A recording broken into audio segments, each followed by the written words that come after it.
All right, Geometry Kids, welcome to the first video of the second semester. This is 8.3. This is the second section out of only 4 we're going to have during this first unit of the semester, which is on trig. All right, this one is about special right triangles. So we learned last time just that a squared plus b squared equals c squared for any right triangle. Today we're going to deal just with some specific sized ones. This one where the other angles are both 45, and this one where the other angles are both 30 and 60. What's going to happen here is we're going to get a lot of very predictable square roots that start to happen. So I know we said in the first section that we weren't really going to care about how you reduce some of these, but these all reduce, and they reduce so far. We want you to be familiar with the types of answers you're going to be seeing in the book and the types of ways that you'll be presented with reduced square roots in the questions. You need to get familiar with this, and this doesn't take long. So it says here, in order to have the TI give you the simplified ones, you want to have your calculator set to do exact calculations. What does that mean? Oh, this is probably a little bit out of frame for you. I guess I can't really fix that very much. Oh wait, I could do this. Give me a second here. I don't know if this is really better, but okay. Yeah, that might be slightly better. Sorry, fix that ahead of time. Okay, so when you have something like the square root of 20, was that even fit if I do that? Oh, that's way too small.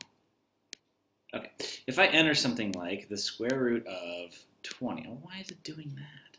I don't like that. Okay, can you still see what I'm doing? You probably can. Now, in my calculator, when I hit enter, it automatically turns into that. Yours might not automatically turn into that. Yours might automatically turn into, notice what I'm pushing here, might turn into that, or maybe even do something different. Anyway, this can be frustrating to people at times. So one way to do it, what's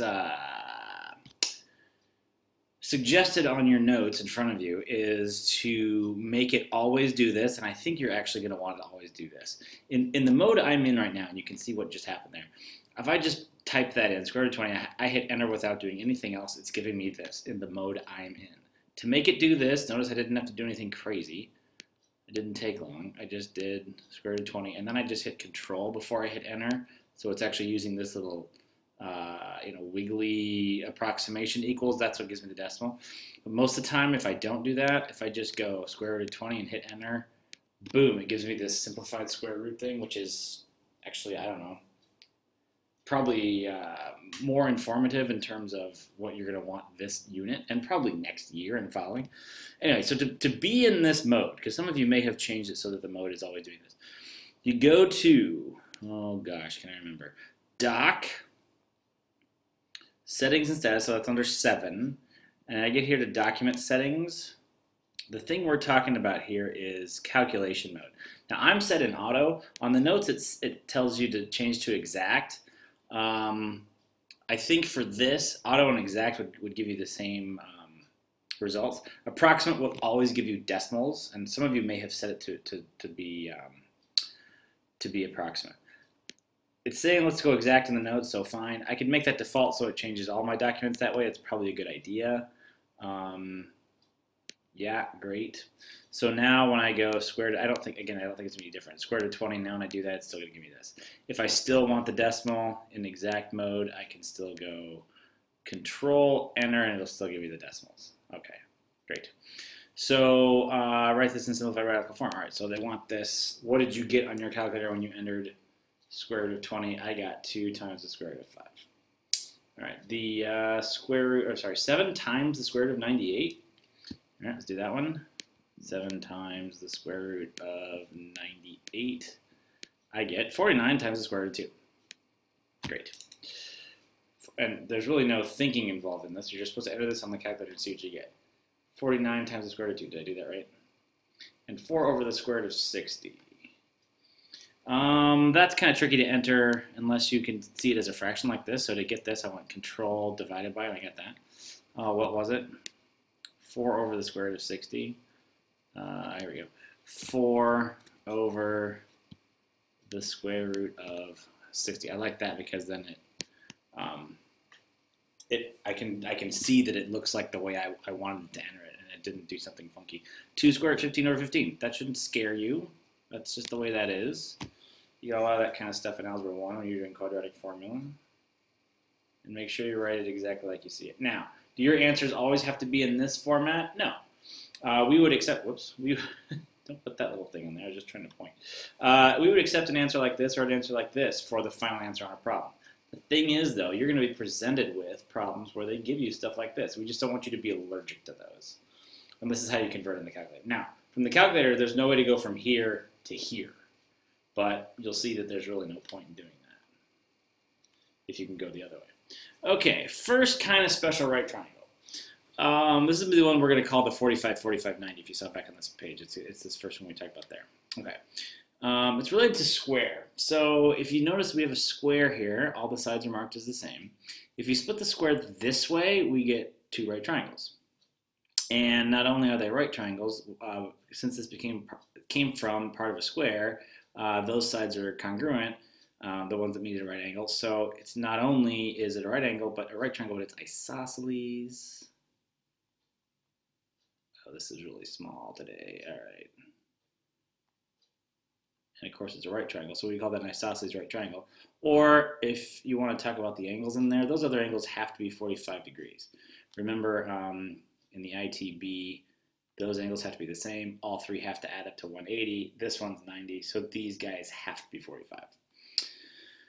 And remember that all triangles like that, all isosceles right triangles, all 45, 45, 90 triangles, all of them are similar. So if I drew one that was 10 by 10 and I knew that this was a 45, 45, 90, or if I drew one that was 5 by 5, or one that was 2 by 2, or that was 198 by 198, they would all be similar because they all have the same angles, a 45-degree angle, a 45-degree angle, and a 90-degree angle. So they're all similar to this hypothetical one I have right here. So if this little x angle here was, or sorry, x length here was 1, what they're asking, because we're trying to set up a pattern here. So if that's an isosceles triangle where this length is 1, so they're both 1, find the hypotenuse. And let's do it as a simplified radical because it will be easier to compare if we do that. There actually is a reason why these are actually useful, even though we don't force you to do them all the time. All right, so to figure out what this h thing is out here, what this hypotenuse is, we can do this with Pythagorean theorem. 1 squared plus 1 squared should equal to h squared. So that means, oh, I'm going to run out of room here. So that means 1 plus 1 is 2. Wow, I haven't done that in a while. Equals h squared. So h here actually is the square root of 2. Let's do it if the length was 2 other values. So we could do whatever we want. I let x equal 1 there. Here, let's let x equal, oh, how about 5, just to be interesting. So what's going to happen here again is to get the hypotenuse, I got to go 5 squared plus 5 squared is going to have to equal that hypotenuse squared. This is 25. A little more interesting than 1 plus 1 equals 2. And I get h is the square root of 50. Well, last time I got square root of 2, and square root of 2 is not very interesting because I know it doesn't reduce. Square root of 50? I don't know. Let's look at square root of 50. Square root of 50, can I reduce that? By golly, I can. It's 5 times the square root of 2.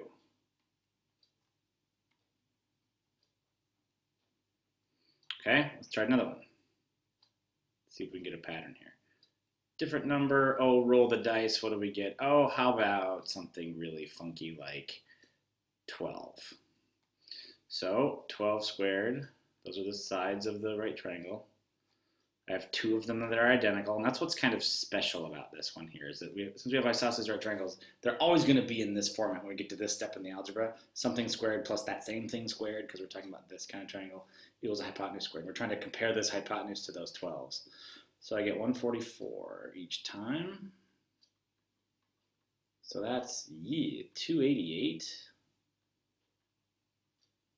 So running out of room, h is the square root of 288. Suppose the square root of 288 reduces, square root of 288. Oh, and look at that. It's 12 times the square root of 2. Okay, so looking at what just happened here. When the length was 1, oh, I don't like that color. When the length was 1, the hypotenuse was the square root of 2. When the length was 5, the hypotenuse was 5 times the square root of 2. And when the length was 12, the hypotenuse was 12 times the square root of 2. Do you see a pattern?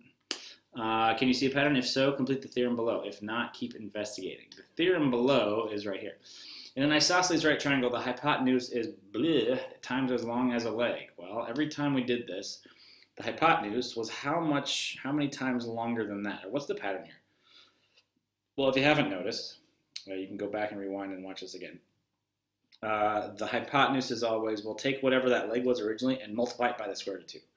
So if the original leg was 1, 1 times square root of 2, original leg was 5, 5 times square root of 2, etc. So each time we do that, we get a hypotenuse that is square root of 2 times longer. Or we just tack on a times square root of 2 times the leg each time. So now we have a great shortcut. Because remember, all these triangles are similar.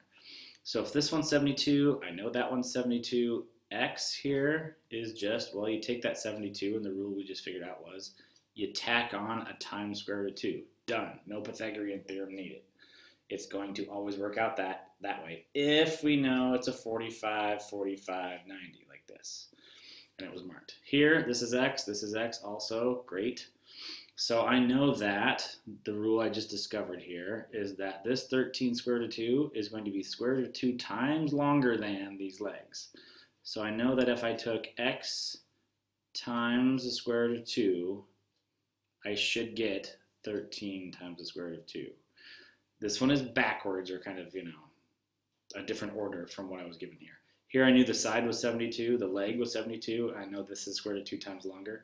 Here I don't know what this is, but I know this is square root of 2 times longer than this. So that's what I wrote. This times the square root of 2 equals this. That was harder to say than it was to solve, because look at this. X square root of 2 equals 13 square root of 2, so guess what? X better be 13. I just divided both sides by the square root of 2.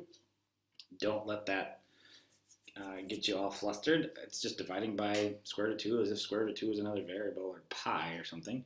You can divide both sides by that and just sort of cancel those out, and I get 13. You can go back and put the 13s in here and do this again and see if that works. Okay, 13, 13. Well, yeah, this better be 13 times the square root of 2.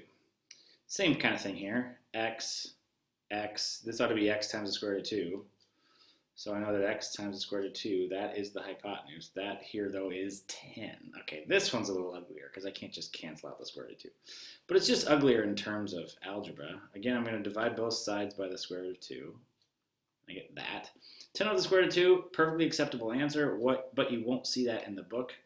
In the book, you will only see this this way, 10 over the square root of 2. It's going to want that simplified. The book thinks this is more simplified, and it sort of is. It's a little more proper to say 5 times the square root of 2. And we could put 5 times the square root of 2 back in here. It's a little bit long to see this way, but if I put 5 square root of 2 there and 5 square root of 2 there, well, this is just 5 square root of 2 times square root of 2, if you think about it. Remember, okay, these are 5. So this should be, oh gosh, they're not 5. They're 5 square root of 2. Okay, remember I just said this was 5 square roots of 2. So this should be, this hypotenuse should be that times the square root of 2. Well, what's the square root of 2 times the square root of 2? It's 2. So this whole thing equals 5 times 2. Well, that's good news because it's 10. Lovely. All right, I got about a minute before I got to chop this into part 1 and part 2. Oh, and it's really good time to stop. Okay, I'm going to stop right here, and I will see you in part 2.